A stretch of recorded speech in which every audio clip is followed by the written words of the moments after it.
Alrighty. So besides all of the complications you guys got to witness, that's because I hang out in the forest most of the time, and I try to hide from the computer. If you've ever tried to send me an email, you know that. It's usually about 14 days is my turnaround for emails, because there's like 300 piled up, and my ADHD only allows me about 25 a day. And so I own Eating the Ozarks. I didn't actually start as Eating the Ozarks. I started as Once Upon a Weed. When my kids were a little bitty, I had a Facebook page. And so I still post from Once Upon a Weed. I really got into not just children's groups, but working for the Master Naturalists and the Master Gardeners through them. And that's where I met my relationship with Springfield Community Gardens. Springfield Community Gardens is actually the reason I created Eating the Ozarks. I needed a brand that, with all of the new marijuana balls, that they weren't going like, "Are you taking my kids into the forest for marijuana?" And I was like, "No, I promise, I am not." Because the logo was these two little kids, and it said "Once Upon a Weed," and so they were like, "We have so many questions." And so I was like, "Well, what do I do?" And so I approached the board, and I told them that I was going to name my company Eating the Ozarks, and I had all of these, no offense to some of you, but gray hairs that were like, "You can't eat a place." And I was like, "Watch me." So I called it Eating the Ozarks, and it was for a brand to be able to show food that was from the Ozarks. And so we're going to come full circle around that. Oh, Tom. Yeah. So through Eating the Ozarks, I made a product called Elderberry Good Stuff. And the reason for that was Missouri is the largest exporter of elderberries in the entire U.S., largest grower as well. And so if we were to have a crop that we highly focused on for a commercial crop that might be exported or picked up by the Waltons or Walmart, we wanted it to be a product that a bunch of farmers could get behind and be able to support. When we started looking at elderberries, there is 0 products that go across the board that bring in other farmers. Every single individual elderberry farmer might have a juice that they sell roadside, but they didn't have a big corporate brand. And so once I wrap up today, I will end up coming back around to that, but I just wanted you to know that is the reason that we've got the fork. It was to be able to have a brand that taught people, farmers specifically, how to eat their easement, their riparian barrier, the weeds that showed up already in their garden. So I wasn't necessarily highly focused on just leading you into the forest with my little flute, trying to teach you how to get ticks and mushrooms. It really was seeing all of these weeds that were nutrient dense, that were being pulled and composted, when I knew in fact that they were food sources. And so what I started doing was I started hosting dinners at the Forest Garden Yurts. I started doing dinners in a cave. That's the inside of the yurt. That was back in 2018, 2019. So then we moved forward. In 2020, we decided to do some stuff at Crystal Cave. I saw that somebody had purchased the cave, and I wrote this dude out in California. I looked up the sales records, found his name, and so I found his email. He was a buyer, and so I reached out to him, and he said that he was going to be opening in another year, and that he would have me out. And when they were doing their grand opening, he was like, "Hey, you want to just come look at the cave?" And we signed up to do a dinner series that year. So we did a Valentine's underground, and we also did a cranky. If you guys aren't familiar with a cranky, crankies are the coolest. They're an old Appalachian movie with used to be candles, but with lights behind them. And so they're on a clear screen, and they literally crank. And so all of the art, and so it was, Sandy Baker is incredible. And so we held with Charlie Becker was under, he sung the whole cranky, and then we did food. And so there has just been a bunch of excitement around wild food, and for me it was about figuring out ways to get you guys to eat it. And the cave was really cool because it was July when it's hot, or in February when it's freezing cold. It's always 68 degrees. So when I couldn't bring people out into the forest, it was a good solution. I also do what I call, Jamie's been to a couple right here in the middle table. I call them grown people campouts. So I live in a cabin on the Nineville River, and my neighbors next to me have a 40-acre river bottom. And so I host campouts, dinners, floats, Usually it's 2 to 3 days, 2 to 3 nights, and then you get a dinner on the back deck. That's what that photo is there of. And then I also run a foraging certification. So these are, but this is not my certification students, I'm lying. This is just one of my camp out groups.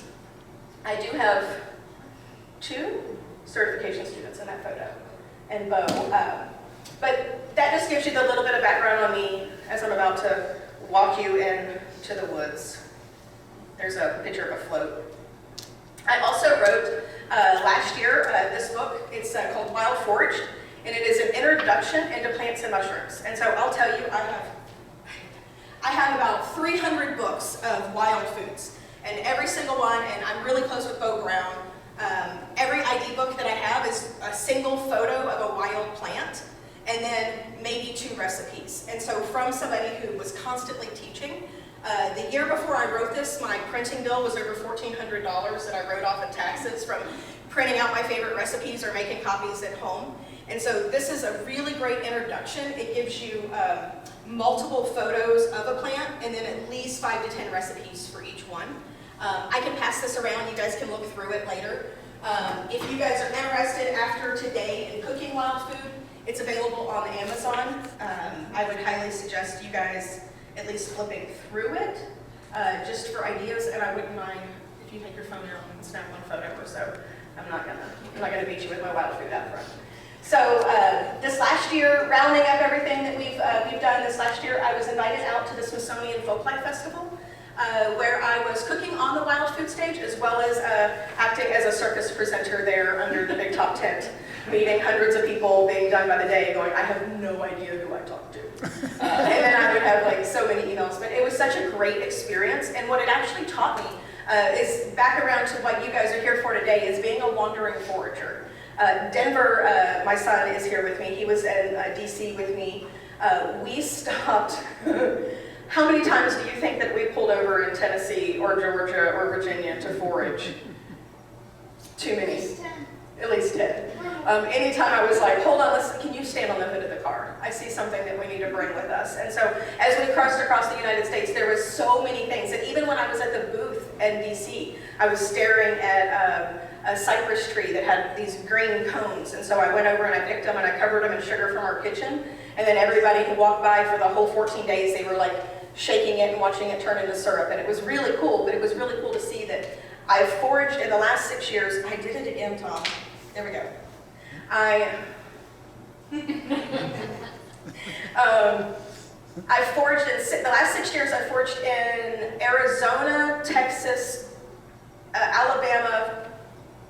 Did I already say Florida? No. Tennessee, Georgia, Colorado, Washington, Maryland. Probably more, but all of the reason I say that out loud is the plants that I forage are mostly, they're either natives that are common across most of the U.S., or they're invasive introduced species that the only thing they didn't master was growing in a row. That's it. They're resilient, they're great food sources, they just don't like to show up in a row, and so they're not considered a vegetable. Oh, while I'm on my, hold on. I don't know if you noticed I'm on a soapbox here, hold on. Okay, back up on it. All right, so while I'm on my soapbox, vegetables are not real. I know. It's a culinary term. It's an illusion. It's this great illusion where you're like, that's a vegetable, that's a weed. That's a carrot root, that's a carrot root. This one's just orange, we bred it to be that way. This is the OG model. They're both roots. You eat leaves, you eat roots, you eat berries, that's what you eat. So, if you're eating a leaf, you might call it arugula, you might call it lettuce, I might call it lamb's quarter, spice bush, it's a leaf. And so, as I try to show you how to be a wandering forager, just stop going, is that something that everybody else eats? Or is that something, is it a root? Is it a leaf? Is it a fruit? How do I prepare? Most of the plants that we're going to talk about today are invasive, like I said, non-native, I don't even think I touched on garlic mustard. I try to stay among the ones that make everybody angry. But most of the plants that we have that are from Japan, France, they were brought here as a food source. Now, we also encourage some of the planting, like the autumn olives that everybody notices. We paid farmers to plant them for windbreak and food fodder. The same with kudzu. It was told to farmers in the early 1900s, 1940s, plant this for your cattle. This is a great growing, fast growing food crop. You can eat it, you can turn it into wine. Now we're researching it for biomass and biofuel because it took over. But when you look at kudzu and you say, it's all bad, to me, I'm like, that is so much wild food that we could be harvesting for food pantries, for biofuel, for biomass. It's not something that we just have to spray. The topic of today, how do you become a wandering forager? How do you go eat your yard? Where do you get started? I suggest red buds. So today, you on your way home, you're out driving around, you're going to notice red buds everywhere. I love to just eat them raw off a tree. Every spring, make sure that I do the look mom no hands, just so that I stay the animal that I want to be in my soul. And so I love to just go underneath the tree, nibble them. I do the same thing with sassafras leaves. I end up, the whole sassafras tree will just be little teeth marks, and my students will be like, are we allowed to eat that one? I can see that it's been nibbled on before. I'm like, it was a squirrel or me. We're not really sure. But I got this beautiful photo. The photo on the left is actually not even my photo. That was somebody who took one of my classes, and they sent it to me, and I said, hey, can I use that in my presentations? It was such a pretty plate. Those are just raw red buds. The ones on the right side are actually in a pickle brine. So anybody here probably at home has claws and pickles or blue cheese olives or something, Kamala olives in your refrigerator. If you have any of that juice that's left over after, the kids, they know, I store it in the back of the refrigerator, like the border that holds the whipped cream. And so all you have to do is pour over the flowers. So inside of there is dandelion buds. The flowers, don't let them throw you off. I actually use the closed buds around the base of the plant. The dandelion buds have more of a mushroom-like flavor, so they'll end up being more like a caper, whereas the red bud tastes just like a pickle. So if you are making chili dogs and you want some pickles, I don't know if that's weird, mustard with the pickle, right? Anyway. We do those every year, just like pouring it over. You can add them to your current pickles. You don't have to have your pickles out of the thing. Just confuse your kids. Just throw the flowers on top and let them go fishing. But it's just a really easy way to eat the red bud. All parts of the red bud tree, you're not going to go eat the bark, right, are edible. So the little pods that come out as soon as the little pea pods fall off, they are bright green when they first show up. That's the stage that you want to eat them at. Once they start turning red on the edges and longer, at that point you would be roasting them. The red bud seeds, though, have 25% crude protein. So I'm not suggesting that you guys start trying to make a diet out of eating red bud pods, but if you ever needed to, they're 25% protein. So there's something that is from a sustainable food perspective. It's a native that's going to show up every year. It's a really easy thing to start eating. And then the little flowers, the little leaves that come out, they'll be translucent when they first come out. They'll look almost like a rainbow. At that point, you can toss them into salads. Once they lose that translucence, they become what everybody here would refer to as bitter. Like if kale had a baby that didn't get watered. I speak in analogies, I'm sorry. It's part of the dysfunction. Violets are another thing that are out right now. If you've got violets in your yard, you guys, per cup of those violets, it's got 400 times the vitamin C of an orange. Speaking of oranges, because of my ADHD, I need you also to know that they have more potassium than a banana. You've also been lied to on that side when we were talking about vegetables and stuff. So, violets though. Violets, not only are they extremely high in vitamin C, and you guys can add them to your salads, you guys can sugar them, you can dip them in an egg yolk, and you can coat them in sugar. Old timers would put them on cakes and things like that to add the color. You can also blend them in a food processor with sugar or salt, and it'll extract that purple color, and then you can throw that in a dehydrator and have that purple food coloring free sugar or salt for dusting. The leaves of a violet, when they're still curled up and round, lime green, not the deep green, they're great topping into salads and stuff. If you know of anybody who has any kind of lymphatic disorder, whether it's breast cancer or even just swollen glands from having a sore throat and cold. The violet leaves are excellent for lumps, bumps, for moving blood flow. They're anti-inflammatory. You can use them as a capped poultice on the neck from the outside, or you can even steep them as a tea. And so if you have violets in your gathering, it would behoove you to gather a bunch of leaves and just throw them in, even if you're doing black tea at home, just to add those extra micronutrients. It's just such an easy thing that I bulk out a lot of stuff and forage. There's a couple more photos just to entice you to go, even if you don't want to pick them, get your kids outside and bribe them for beautiful dinner. Show them these, like, you can take a photo with your phone. But we try to, through the gardens, we would sell them to different restaurants and stuff, and Farmer's Gastropub, as well as like Hotel V, they were paying $40 a quart.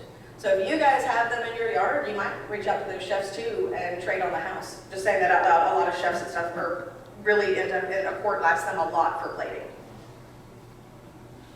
Next up, does anybody here work at any gardens or anything? Yeah? Okay. So curly dock is a plant that will show up all of the time because birds love to eat the seeds. And so I actually gave you the left photo is of the seeds. That will be in the fall. But if you've seen those out in a field, those are something that is an extremely great source of protein. I do a lot of seed crackers for a lot of my events using those. The outside sheath of them is 70% fiber, xylem, and so think Metamucil, big fluffy boops. So don't go eating them, adding them to your pancakes, and then go thinking that you're going to go like on a nice hike.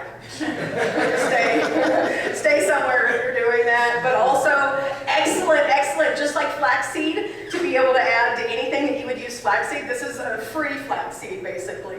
Also high in omega-3s, like flaxseed, once you break it up.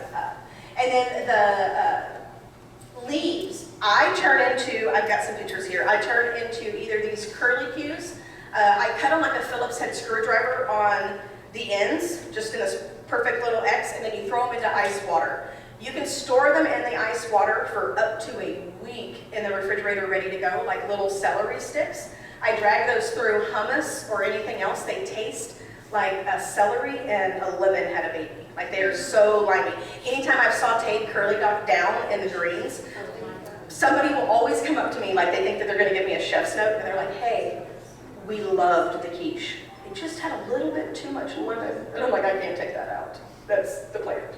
And so it's just got that lime tart flavor. And so if you look on the right, you can actually see that's over yellow cake. So what I did was I juiced the curd. I juiced the curly dock and I turned it into a curd. So because it's all a curd is egg yolks, sugar, and lemon juice, I was like, well, I've got the green lemon juice, so all I need to do is fold in an egg yolk and some sugar, and it worked out perfect. And so I actually have done that for a couple dinners now. It's been photographed in a couple different magazines, and so it's just such an easy trick to do. In a way, my daughter there, who won't eat the curly dock, she'll eat the curly dock curd if it's over maybe lemon cake. And so it's a way that I'm like, boom, I got a little bit of chlorophyll in you.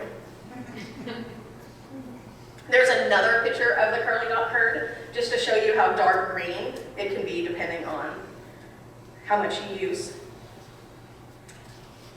Spice bush. Okay, so this is a micro photo of spice bush. I'm not positive, and I don't want to, I guess I'll get my photo. No, okay.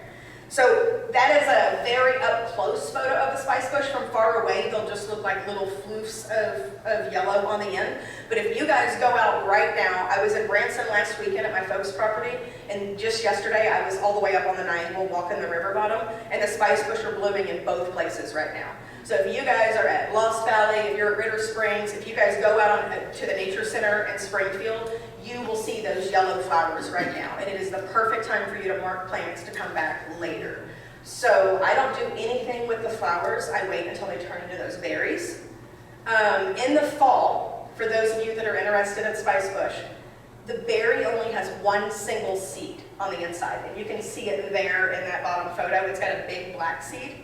All other fall fruits that come out when spice bush berries are, rose hips, the honeysuckle, they have multiple seeds like a grape. on the inside. Spicebush is the only one that'll have the one single seed. If you crush it, the outside of the seed smells like orange peel, and the inside's like clove, where it's that name. My favorite part is actually not the berries. My daughter's favorite part is the berries. I blend the berries with Italian dressing. I got it from my dad because he used to do steaks in Italian dressing, and they were phenomenal, like a T-bone. And so I started using the same type of marinade for chicken, but I would blend it in a blender with Spicebush.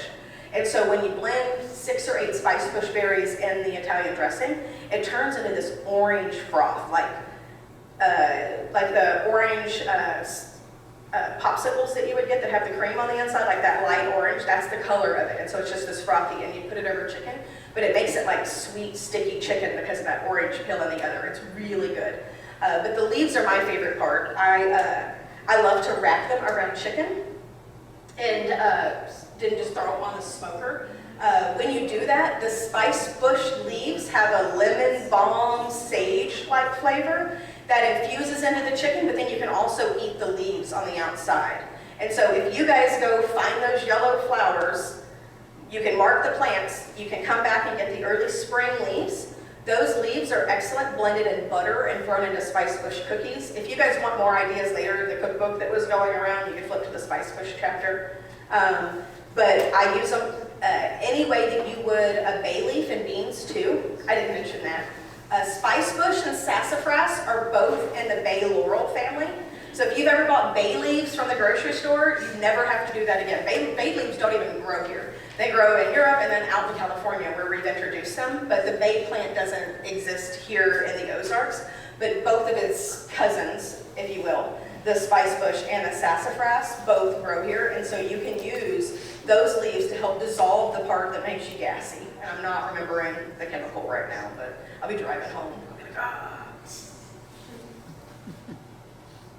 So these leaves are the most exciting out of all, and it makes me a little hungry, and I don't have the leaves, but I'm a Southern girl, and my grandpa would fry fried green tomatoes every fall. As soon as, right before the last frost, he was like, all right, we got to savor, we got to go get the last ones. And as they were sitting on the counter before they would start, if they were like looking a little orange, and he's like, they're not going to make it all the way. They're a fryer. I had a big class come out, and somebody says, well, at the end of fall, there's nothing that we can really fry up. And I was like, watch this. And so I went out, and as you can see, these Spicebush leaves are at the very end of their season. They're about to fall off, or some of them were yellow. I used the same exact recipe. I just double coated them in the flour and then was able to fry them. They were dipped in a shagbark hickory syrup, but they were phenomenal. Imagine a fried sage leaf with lemon. And so it's just a really creative way, but that would be my, I could have a whole entire restaurant called like Money Growing on Trees and just have Spicebush outside. And like you just get a fried platter of Spicebush leaves and some simple syrup, and like that's the whole gig. That's it. Like, we just go there to eat trees. I could fry maple leaves the same way. You can salt brine those. So. Did you just pan fry? Yeah. Oh yeah, in a cast iron skillet, just like my granny would have. That is Spicebush leaves blended in yellow cake mix. So I had a class that was showing up, and I had a box of yellow cake mix, and I was like, what am I going to do for all of these like 5th graders to make them excited? And I usually do cookies. I literally took the butter the 2 sticks of butter that was going to be used. Butter makes everything better. Look at me. So I blended that all up and until the butter was lime green, and then I folded that into the cake mix. And when you bit into the muffins, they were bright green, but they had that Spicebush flavor. So I'm telling you guys, you don't have to do everything from scratch to make it impressive or cool. It could literally be box cake mix blended up with the Spicebush, and the presentation and the flavor is phenomenal. And the coolest part is you guys have access to this. You don't have to go spend $6.99 for the little bitty jar of juniper berries at the grocery store. You can walk out front and just grab them, and that's the coolest part. By the way, I don't think I covered juniper berries, but if you are anybody who suffers with urinary tract infections, juniper berries are the exact same chemical match to our body as cranberries. So they have the same type of components that help us. So, all right, so my beautiful sassafras. Sassafras is starting to decline here. We've we've got some kind of blight that's been affecting the older groves. And so if you guys have your own property and you want to forage your sassafras, I'm not going to say anything about it, but if you guys go out to public land or anything, I would highly avoid. It's already illegal for you to dig the roots, but even just harvesting the leaves of the plants, they are struggling. Again, though, bay laurel family, the larger, you'll always have, on a sassafras, you'll always have this arrow, regular shaped leaf, oblong. You'll always have a glove, and then you'll have what we call as the duck foot. And so it is, besides a mulberry, it is the only tree in the Ozarks that will have multiple shaped leaves. A mulberry will a lot of times do multiple different shaped leaves as well. Mulberries, I did not cover. Mulberry leaves are edible. They use them all over Asia. They actually do mulberry tea. They don't even focus on the fruit. Same with pumpkins in Africa. They use all of the leaves. So here is the sassafras leaf. There's a big sassafras leaf. So this sassafras leaf was probably about this big. You can find huge sassafras leaves on the understory, under 5-year-old trees. The larger ones just don't get that way, but the ones that are trying to struggle, they put out bigger leaves because they're struggling to get the light. You can literally just fold this tip up, that tip onto itself like that, and then I just hide them. I throw that cast iron skillet into the oven and they steam like little pockets. I've done the same thing where you just, like a lasagna, you put the leaves down, cover it, and if you have a bunch, cover it, and then put the leaves on top with a lid, and they will steam. The flavor out of sassafras or even spice bush with carrots or sweet potatoes, my dad would say it makes a rabbit fight a bear. It's definitely something that you want to try. And if you guys really want to go out and have new flavor, find those yellow flowers of the spice bush and go looking for them. Sassafras will be a little harder to identify because I don't have pictures of the flowers here for you. They're a little bitty white drooping flower as the leaves come out. They're not as noticeable as the spice bush with the bright yellow as you're walking through the forest, which is why I showed those. What's in the center that you're wrapping those around? Carrot or sweet potato, Okay. or probably a little bit of both, knowing me. The sweet potato is my favorite, but carrot works well. And again, if you don't want to have to do the little, you can just layer them and have it steam. I've done the same thing, guys, with a whole chicken on the smoker, where I stuffed the whole cavity full of the spice bush leaves and stuff because it's like that lemon balm and sage, and it kept it so moist. The same idea with the beer can chicken that you would get by having it over and it's just steaming, but no aluminum. Winning. All right, so spiderwort. Spiderwort is one of my favorite North American plants. It has some really cool tricks about it. Not just are the flowers very cooling and soothing. If you're hot in the summer and you put 2 spice bush or spiderwort flowers in your mouth, it's like you ate aloe. It's like aloe would be the best way to describe it. It is the only plant that we know of that can detect radiation. It's actually required to be planted around nuclear facilities since they discovered that the inside stamen of that plant, the deep purple that you see right in here with the little bitty yellow tips, that deep purple in the center will turn hot pink if it detects any type of nuclear radiation. And so it's planted around facilities, and they actually learned that after Chernobyl, because some people were noticing that their spiderworts were all a little bit wonky, and they ended up doing some tests on it. And so how many people have seen a dandelion in the Ozarks? Like, yeah, okay, everybody. So I know you're rolling your eyes at me. You know how we feel about dandelions being from the French and not here, but they're everywhere, and everybody wants their perfect yard. That is what we did through sending John Smith back by not letting him get beheaded. He was on a seed finding mission. Sorry, I'm a big nerd. I'm going back to Pocahontas days. So during Pocahontas, when he was about to get decapitated, and she was like, no, no, no, no, no, and they were like, all right, you're a bad man. You're getting back on the boat. So when they sent him back, he brought spiderwort as well as a whole bunch of other seeds. One was the Cowes lettuce seeds, which is what we call romaine lettuce.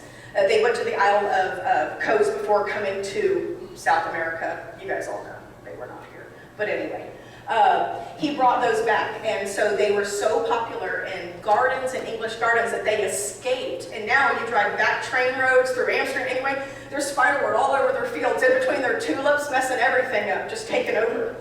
And so the cool thing is, though, that all of the spiderwort, depending on which parts, obviously the big long flower stalk as it gets older is a little bit hard to eat, but all of the above ground parts you can eat. There on the right side is spiderwort and honey.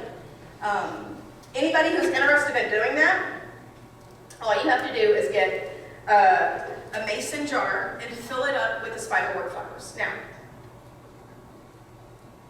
don't get too excited like I did the first time and just pour honey over it and think anything's going to happen. You have to put it in a sunny windowsill and let the flowers fall all the way to the bottom, where they're just in the bottom ½ inch, and it'll look like purple ink that you can move around. When you see that ink around the whole bottom side, it takes between 4 and 6 hours of them sitting in the window. That's when you can pour over your sugar or your honey. If you want to do a white sugar, you can pour it in and fold it around and let it dry, and it'll be literally that fuchsia purple. That is just a light wildflower honey, and that's the color that it stayed in. I had a whole jar of purple honey, and it lasted for 6 months and never lost its color. But the best part about that honey is, like I told you, it's very soothing and cooling and moisturizing to the throat. So if you've got a sore throat, that honey is the best thing to be able to put into it. On top of that, but wait, there's more. Anthocyanins, because it's purple just like a blueberry, the anthocyanins in it is about the same amount that you would be able to get from a blueberry. The same with the wild violets. And so you guys don't see well at night like me. You're squinting with your with all of the lights flared. That's the anthocyanins in the blueberry are supposed to help us see better at night. So that is what you want. There's 2 different pictures of the spiderwort there. The one on the left is a much taller variety, the one with the little bumblebee. The ones on the right is a low-growing spiderwort. Those will usually be in your backyard. I haven't seen them ever get over like 4 inches tall. And I've never, like, their flower stalks even bloom at the grass level. So both of them are edible and usable. The reason I put this picture is because I told you guys about pink. And I didn't want you to see the lighter purple ones in your backyard and be like, we've got radiation, we've got a color. This is not the color they're supposed to be. And so yeah, those are the low growing, they're just a little bit of a brighter purple, but it'll be the inside pink that'll be hot pink. And you guys can Google pictures of it with radiation if you're interested. Those are spiderwort ice cubes. Just pouring the tea, if you were to just have liquid tea, and just putting it in an ice cube tray. I do the same thing with a lot of other like flowers. Dandelion, violet is my favorite, and lavender, but the spiderwort is just really pretty that I wanted you guys to see. That would be a way that if you guys were using it for cold or flu, that you could freeze it and then not have to worry about storing it in the shelf. All right, if you guys have anywhere near a river bottom near you, this mess of a plant grows near you. This is a perilla. It's a Japanese shisho. It's a green shisho. It is highly invasive. It's toxic to goats and cattle. It's also antibacterial, anti-inflammatory, antiseptic, extremely high in every type of nutrient that you would want, from vitamins A, B, C. It tastes like anise and mint had a baby. And so if you are somebody who's ever drank chartreuse or you like black licorice, you would love this plant. If you like pho and Thai basil in your soup, you would like this plant. In Asia, a lot of raw, like pork dishes is like, that are used where they grab it. And they do, I've also used it for dolmas, where you wrap them up with rice. You do not have to blanch this plant to eat it. You can just pick it up. I mean, you might want to wash it off. I don't. You might.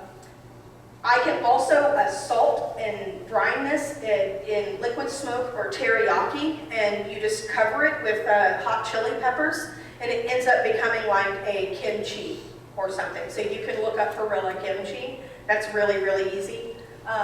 The reason I brought it up today is because I use it in a lot of bright dishes, like I said, with pork or things like that for the dolmas for meals. But if you are floating down a river in the Ozarks, you you will find this plant. If you don't like anise and you don't like black licorice and you want to forget about it, just remember it as a Band-Aid. The bottom of the plant will be this bright, beautiful purple. It's very hard to mistake. It's in the mint family, so it'll have a square stem, opposite alternating leaves. All plants in the mint family have a square stem, opposite leaves. Not all square stem plants are mint, but all aromatic square stem plants are mints. So if you squeeze it and you smell menthol or chocolate or anise, it's definitely going to be a mint. I have chocolate mint and lemon balm that I found on a river bottom and dug up and put in the front of my canoe and just like brought home. And so I was like, I don't know, just free start. And so this though, literally fields of it, like just coating the bottom where any water runs or anything because of the type that it seeds. Mint seeds can live for like 40 years. And so we're not getting rid of it no matter how much you pull it. But people who have goats and cattle should really be aware that it exists. All right. How many people in this room have not seen this plant? Everybody, perfect. This is Japanese honeysuckle. So Japanese honeysuckle, while I understand that it can become invasive, it is not as aggressive as, say, bush honeysuckle in our forest that I've experienced here. I actually have a harder time finding this, maybe because I like it so much and I just have used it where I am. The whole honeysuckle, the vine, the leaves, and those flowers are a giant antiviral. They have more than 14 different antiviral compounds between the leaves and the flowers. 5 of those compounds can kill COVID and SARS. Another 6 were isolated for strep and influenza. And so if you guys go, if you're interested in looking at the medicine, like the medicinal medicine part of them, PubMed, the NHIB.org, they're just dozens of medical studies, hundreds and hundreds per plant, but you can just type in the Latin name for any plant and pull up the most recent medical studies. You can also type in things like the Latin name with the word COVID or the Latin name with SARS or anything like that to find specific studies. When COVID came out, they did 2 more studies between 2020 and 2022 that have pulled up to the top that show it with COVID specifically, but the others for flu and stuff dated back to 2010, and they were actually using them for certain over-the-counter pharmaceuticals that they were giving. What is the one that they give you for the flu that's like a pack? Z-Pack was one that it's a chemical mirror of it, I believe. When I was going through, that was one of the ones that they were, like they had a synthetic mirror too after they found it. But the honeysuckle, you can put it into a tea, but if you are somebody who wants to have it year-round like I do, the best way is just to put it in a mason jar and then cover it in brandy, whiskey, or vodka. I know, I'm a big boozer over here. But for the kids, I dissolve it in Jell-O because Jell-O calls for boiling hot water as well as the cold water being added. And so if it's a quarter cup of cold water to a cup of boiling, I can add that quarter cup of tincture and then just cut it into squares and know how many. Or if you have an elderly person, you can just keep the tea boiling and add the tincture. It doesn't dissolve with heat is what I'm trying to get across. Heat is okay. You can make it into brownies. I use it as an extract also. So we have a vanilla flavored clover that is a white clover here. And I put that in vodka for vanilla flavoring, and I add the Japanese honeysuckle for that honey flavor to it too. So if you guys are somebody who uses $15 worth of vanilla every 3 months, you might want to consider making your own extracts that way too, because it's pretty much free after you buy the vodka, which is relatively cheap per 2 ounces compared to vanilla extract or anything like that. And then here, the good stuff. Does anybody recognize the 2 plants that I have up here? This is the one that everybody wants on their property. Any guesses? Ginseng. Mm-hmm. And then that is golden seal, sorry. And so the golden seal, both of these plants are endangered and not something that you would be able to dig up on any kind of public land anyway because it would be illegal. However, In Tennessee, in public land, by the way, because there's so much ginseng out in the Appalachians, they insert dye into the roots of the plants. They have people like me that are really good at finding it, and they just pay us to go insert into every single one of the roots, so when they come up on the market, you get arrested for digging it, because they know where they came from. That's what I'm going to retire doing. You watch me. I'm going to be out there with my black light goggles, like rolling through the ginseng patches. So ginseng, though, a lot of plants will have a similar appearance. They're not connected here in the center. Winter creeper looks a lot like ginseng, except for ginseng will always hold itself up from two prongs, and it doesn't grow in a vine. The winter creeper is a vine, so if you go to pull on it and it's not connected to a root, you didn't find it. In the fall is the easiest time if you guys have land and you want to be out looking for it, because it'll have red berries. I highly encourage you, if you ever find plants with red berries, to like spread the berries around. You never want to harvest a plant so this is what you would call a two-pronger. So this is not one that I would ever harvest on. And actually, there's poison ivy right there. So you want to harvest 4, 5 older plants and leave the younger ones to grow and continue to seed. The thing about ginseng, unless you are in a really, really lush, like northwest Arkansas river bottom, here in Missouri, I've only ever found it when I thought I was about to die. And I mean that, like I'm rock climbing and I'm like, I'm gonna slip. I'm gonna slip at any point, and this is how they find me. I'm just like smashed down there. And then as I'm holding on to the side to slide down some little thing, there's always ginseng staring at me. And I'm always like, whoa, hi, how are you? I'll come back later, and then I like get down to the bottom, and I'm like, I'm never going back up there. It's never gonna happen again. And so many patches have survived because I just can't get back to them. The picture there on the right, though, I was in Ponca, and we had just saw some of the elk that were there, and we were walking up Balanced Rock, and I had to go to the bathroom. And so I just went off trail by enough that I was like off this little overhang, and there it is. And so it's just not something that you're gonna notice if you're not knowing what that leaf shape. So that's why I put that two-pronger up there. If you guys would like to go into the forest, I do foraging hikes for property owners, as well as I do a bunch of different classes. Does anybody have any questions really quick? I have a couple more slides to show you. I have a question. When you say you use sugar, what type of sugar do you use when you're cooking? Or does it depend on what you're making? So, I use white sugar if I'm just turning something into a simple syrup. I use a brown sugar if I want it to be darker, like something that's already purple that I'm wanting to pull out.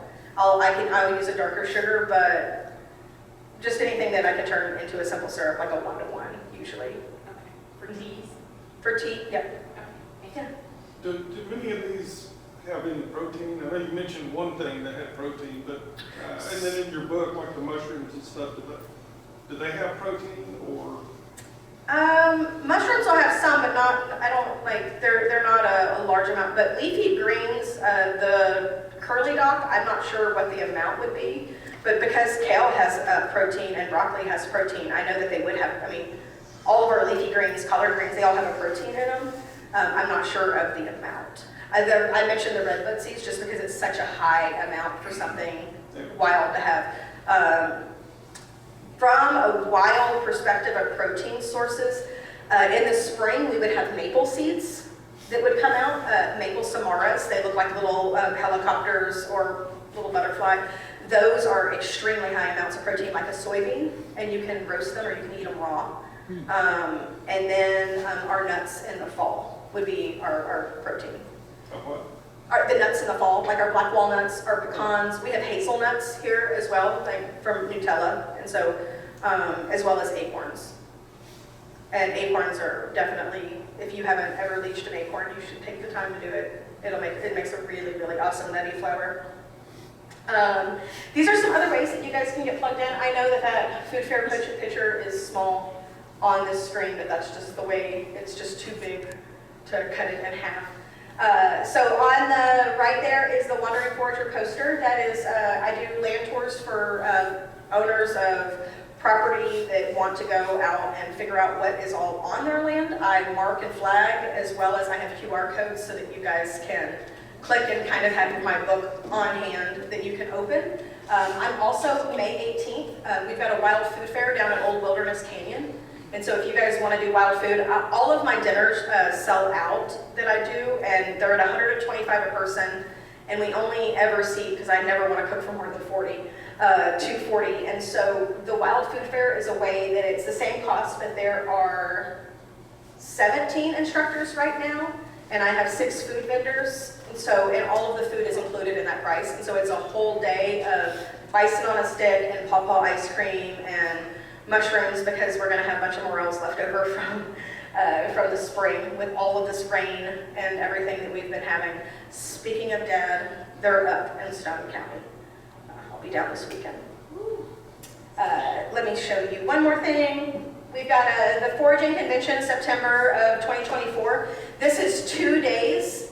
You go on about 8 to 10 foraging hikes.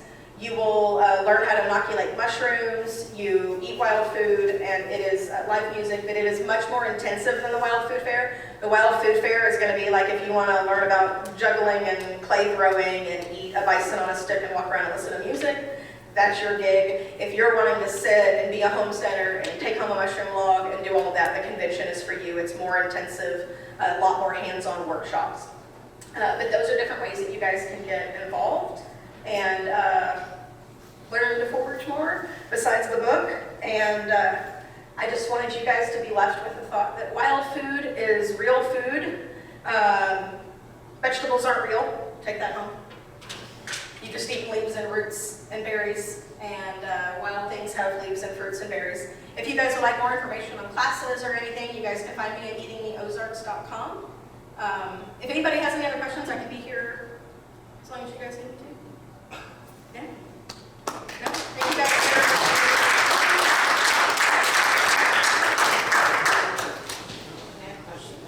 Yes, ma'am. I'm so sorry, it might be so dumb, but. No. Okay, so for all of us who are new, we don't know what we're doing, and we're just excited about this. And we talk about like the going out and grabbing something, like I know you said you just did what? Should we be leaving? If I want to go out my yard and grab a dandelion, can I? If you're my mom, she's worried about urine, so yeah, she's gotta wash everything. I like freaking people out eating urine. I don't know. I literally had people in the park and they're like, I wouldn't eat that in front of you, and I'm like, I'll grab it with my teeth and tell me what to do.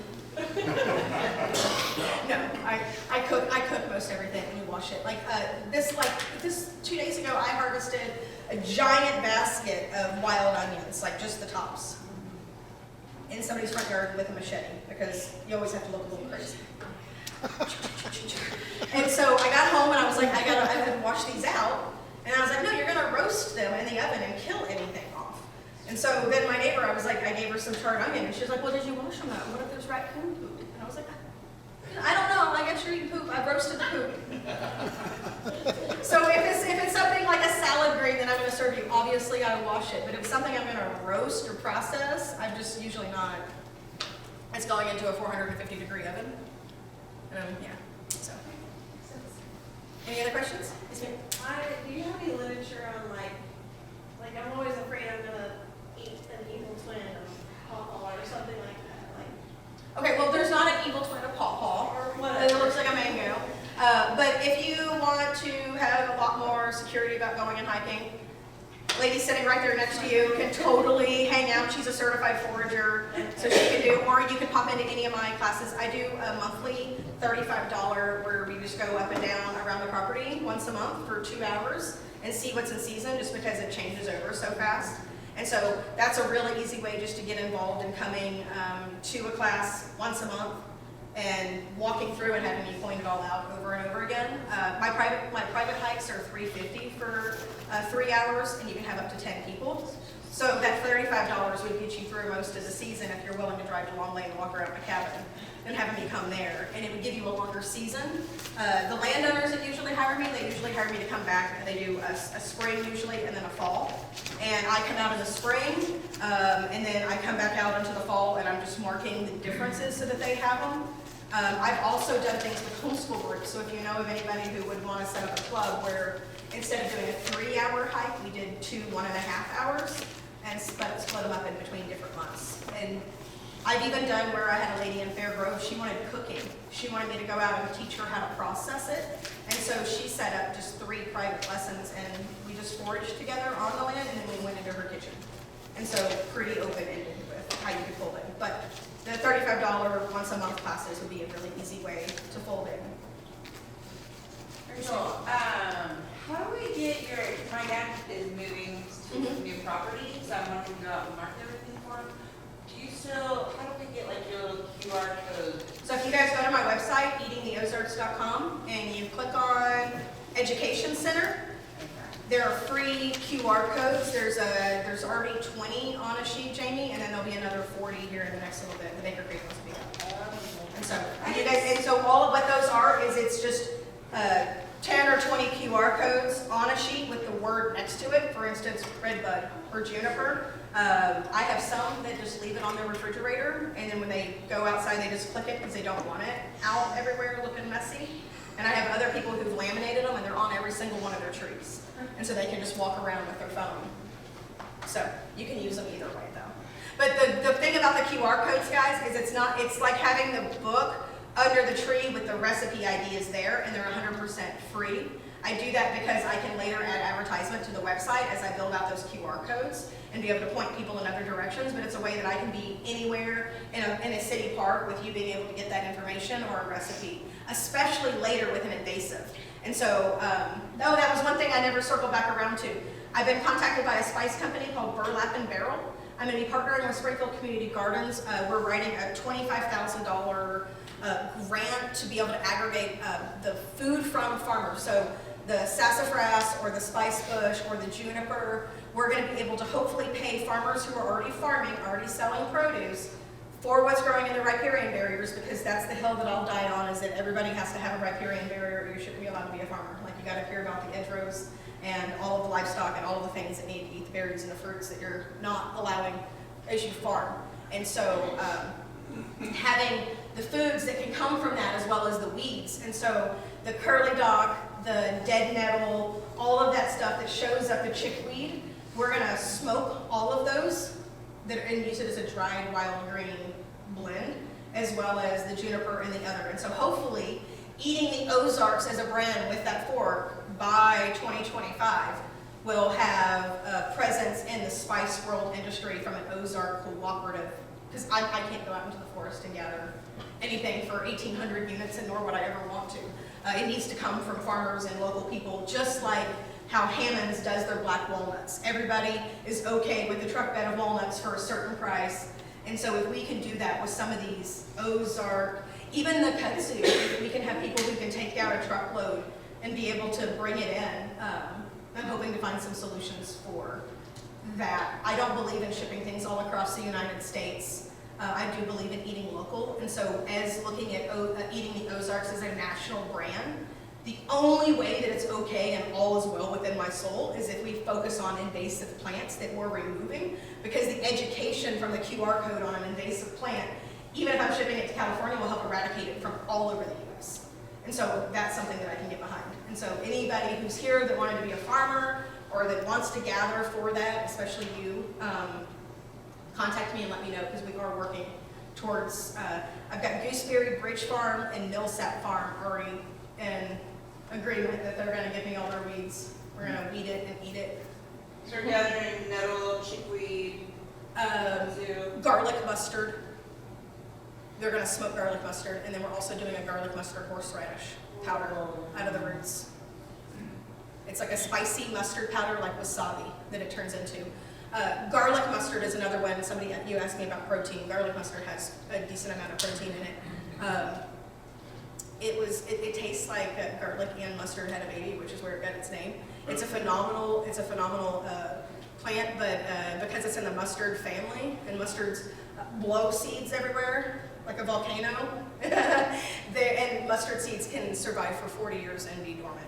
And not come until a fire or a drought or anything. And so it takes over our forest bottom, and because it's from Japan, it doesn't have a dormant season here. A lot of our natives, anything that you guys see in January or February that's outside that's green is invasive, not here. Everything, I think our natives are hiding and asleep, like I want to be in January.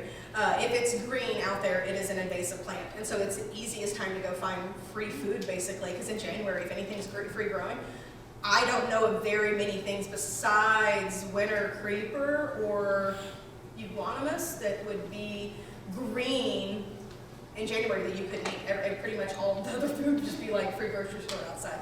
Because those plants adapted in areas and climates where they did not have to, they're used to the cold snow, and they're not hurt by our mild winters. They're used to Arctic differences. And so here, when our natives want to come out, those invasives are already 6 weeks ahead of the time and crouching them out. And so that's where it becomes dangerous or bad for our local environment. The plants themselves were definitely brought here because they were really proud of them, and they were like, look at how fast all this food grows. And when you used to not have a grocery store 100 years ago, a food that grew an inch or a foot in a week was the coolest thing you could ever imagine that you could feed your family and your livestock. And so don't hate on kudzu, just love it and harvest it. And burn it for biomass, biofuel. Look at you and you're like, I'm hating on it anyway. Find somebody with cows and a camel who wants to just eat it. That's gonna be my future. You guys, when y'all hear some old lady with long gray hairs riding harvesting grapes on a camel, it's me. I've looked into it. They're half the price of a horse. They don't have any of the medical issues. They got camel toes. They got eyelashes. I got a tall hump. I'm vertically challenged. I can harvest all the grapes. You know it's true. And they eat honeysuckle. And so I don't ever need grass again. I live on a rocky top glade. What am I going to do with a horse? But with a camel? It's just like a big goat. And then I'm famous because I'm this crazy old lady who rides a camel, and like you go on camel tours with me, and I'm foraging camel tours. There's the show. You laugh. I'm gonna have a camel one day, maybe two. Get lonely. All right. Thank you guys very, very much.